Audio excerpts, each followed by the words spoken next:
Nous sommes tous là autour de Nicolas Dupont-Aignan parce qu'il y a une échéance très importante qui s'approche. Ce sont les présidentielles de 2017 et la situation n'a jamais été autant ouverte.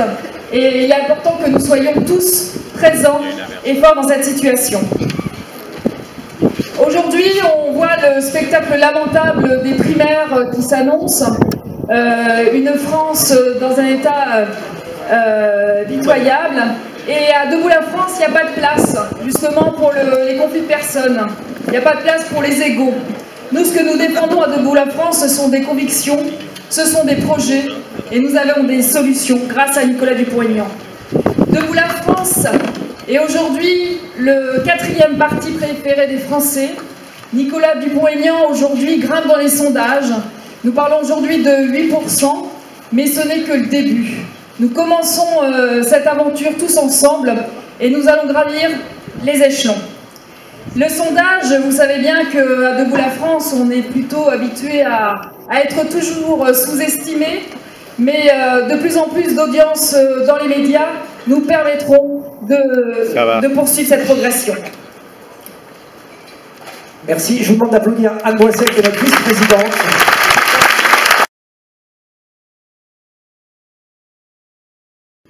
Aujourd'hui, il ne va pas nous parler de business plan, de part de marché ou de chiffre d'affaires, non. Il va nous parler très probablement de sa passion, et je pense que cette passion, elle est commune avec beaucoup d'entre vous, c'est la France.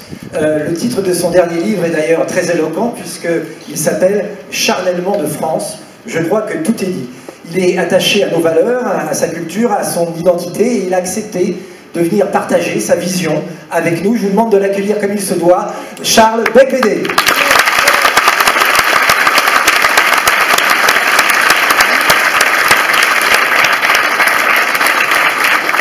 Merci beaucoup au président Dupont-Aignan de son invitation. Merci à Debout la France d'accueillir, de permettre de vous parler un petit peu de la France et puis un petit peu d'économie.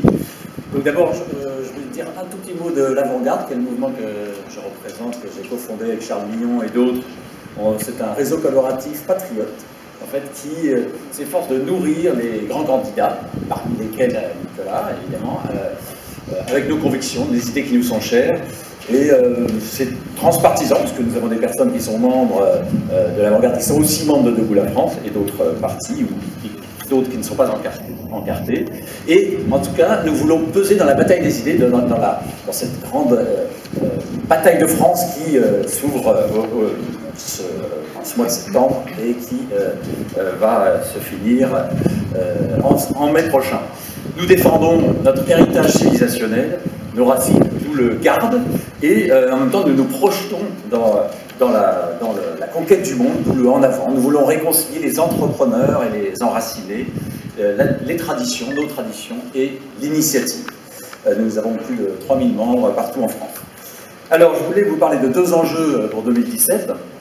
Premièrement, le défi culturel et identitaire, et puis un petit peu d'économie tout de même. Je vais essayer de faire tout ça en 10 minutes, je vous rassure. Alors, je suis entrepreneur, et je vous le dis en tant que tel, la croissance ne reviendra jamais dans notre beau pays de France si on ne rétablit pas la confiance. Pas de croissance sans confiance. Et pour sortir de la défiance, il faut traiter en priorité la question culturelle et identitaire. De plus en plus de Français sont déstabilisés dans leur quotidien, les pertes de repères s'accentuent, les tensions communautaires s'aggravent, l'islamisme extrémiste se répand. Jamais depuis la guerre, la situation nationale n'est apparue si incertaine. Il est grand temps de réagir. Alors, sur le plan sécuritaire, d'une part, et je ne détaille pas ici, je pense que le président Dupont-Aignan reviendra largement sur ce thème, et sur le plan culturel, d'autre part, et je voulais dire quelques mots là-dessus. Il nous faut proclamer haut et fort notre réponse négative à la question insidieuse « La France est-elle multiculturelle ?» Eh bien non, la France n'est pas multiculturelle.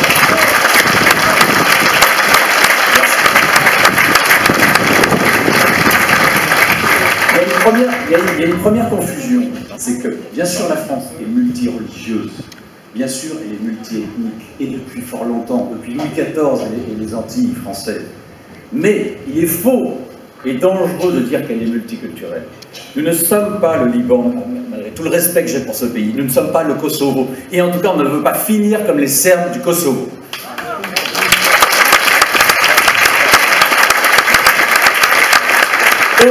Autre confusion. Chacun d'entre nous peut être multiculturel. Ma grand-mère était américaine. Près d'un Français sur 3 a une ascendance étrangère, si on prend sur 3 générations. Et cela va croissant. Et ce que je dis, c'est que ce n'est pas parce que nous sommes de plus en plus multiculturels en tant qu'individus que la France est et sera multiculturelle. Il faut bien comprendre ça. Pourquoi? Parce que nous n'avons qu'une langue, nous n'avons qu'une histoire, qu'un siècle, qu'une culture, qu'un art de vivre. Et il faut bien acter cela, être ferme et défendre notre culture unique que le monde entier nous envie.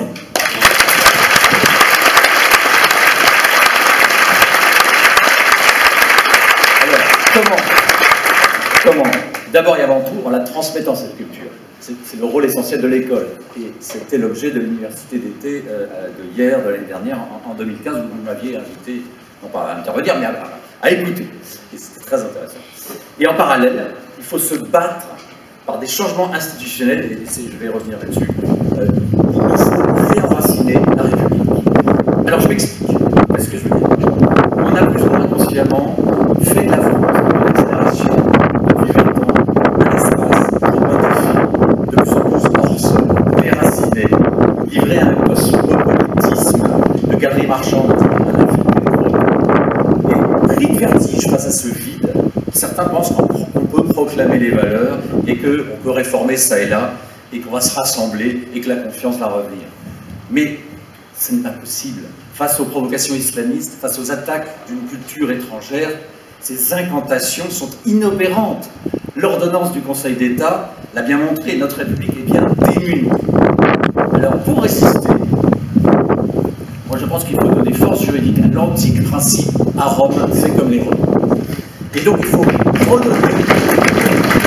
Vous savez, à Rome, fait comme les Romains, c'était ce que Saint Ambroise, on est au IVe siècle, Saint Ambroise conseillait à Saint Augustin comme principe pour vivre sereinement dans l'Empire romain. Il faut redonner vigueur à nos traditions, à notre art de vivre, à nos us et coutumes, à la sagesse populaire, aux lois non écrites. Et pour cela, il faut accepter, ça va peut-être faire certains, que la Révolution française et son principe fou de table rase ont créé une déchirure mortelle dans la trame tissée par la succession des générations. Ah, il y a quelques applaudissements. Mais c'est pourquoi je prône une modernité corrigée. Corrigée de notre venin individualiste et relativiste. Je ne prône pas un retour en arrière réactionnaire.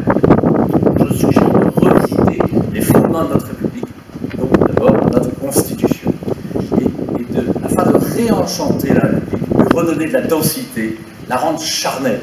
C'est vrai, ce livre, Charnellement de France, je vous invite à le lire, mais c'est vraiment ça. Et il faut enraciner notre République dans les profondeurs de l'âme française. Et très concrètement, cela passe par la revendication d'une place éminente aux faits culturels chrétiens. Alors j'ai dit culturel, cultuel. Mon propos n'a rien de religieux, comprenez-moi bien. En inscrivant les racines chrétiennes dans notre Constitution, nous pourrons nous opposer aux traditions qui nous sont étrangères.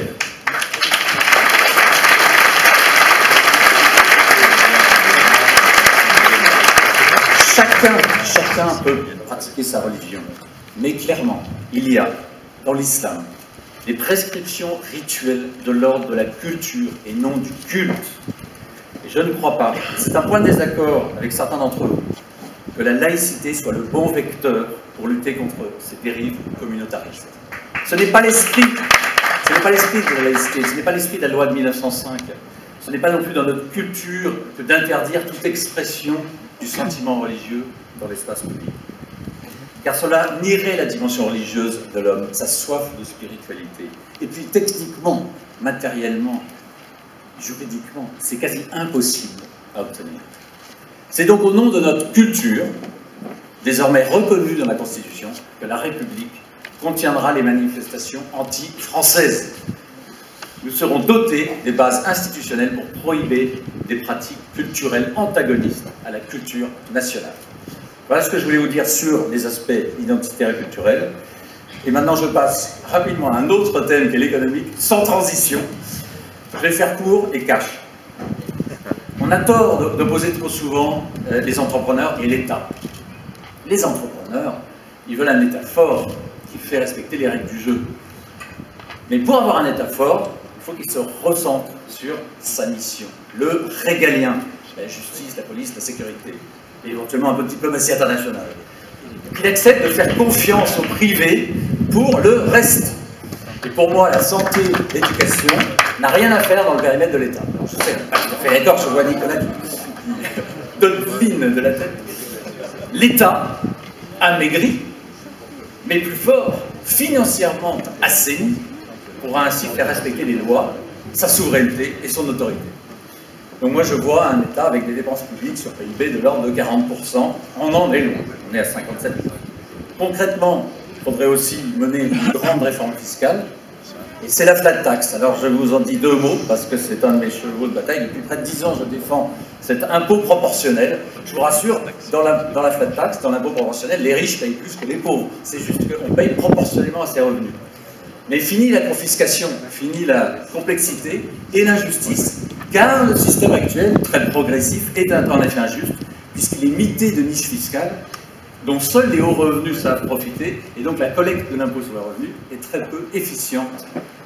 Et moi, ce que je dis, c'est qu'on peut, à iso-collecte, mettre en place un impôt proportionnel qui se substituerait à l'impôt sur le revenu, à la CSG, aux droits de succession et à l'ISF, et à 15%, 8% pour les revenus inférieurs à 20 000 € par an, et en supprimant évidemment concomitamment toutes les niches fiscales, les recettes augmenteraient. Alors oui, cela remet en cause un dogme, la progressivité de l'impôt. Mais qui a instillé ce venin? Eh bien, c'était Karl Marx, en 1848. Je ne reviens pas dessus. Et moi, je pense qu'on peut faire de la France le pays le plus attractif de l'OCDE au niveau fiscal. Et pourquoi pas? Alors, j'arrive à la conclusion. Moi, je pense que ainsi, nos entreprises, nos entrepreneurs français, libérés de la surfiscalité et du tout-étatisme, s'appuyant sur un État qui saura mettre un protectionnisme intelligent, qui saura les protéger des abus et du dumping social et environnemental. Ouf, se dit Nicolas. Bon, ben, ces entreprises, ces entrepreneurs pourront s'épanouir et innover sur la base de leur savoir-faire, de la créativité et du génie de leurs cadres, de leurs entrepreneurs, de leurs agriculteurs, de leurs chercheurs, des professeurs libéraux et des artisans et des ouvriers. Rien ne nous condamne au déclin. Les ressorts sont... Il est grand temps de rallumer les étoiles, disait Apollinaire, en nous réconciliant avec nos 15 siècles d'histoire, en s'appuyant sur les 100 générations qui ont fait la France, en réenracinant la République, en restaurant enfin l'ordre et la sécurité sur le territoire national, en réglant le moteur France au niveau économique. Nous pourrons refaire de la France une terre riche de culture et de prospérité. Merci beaucoup.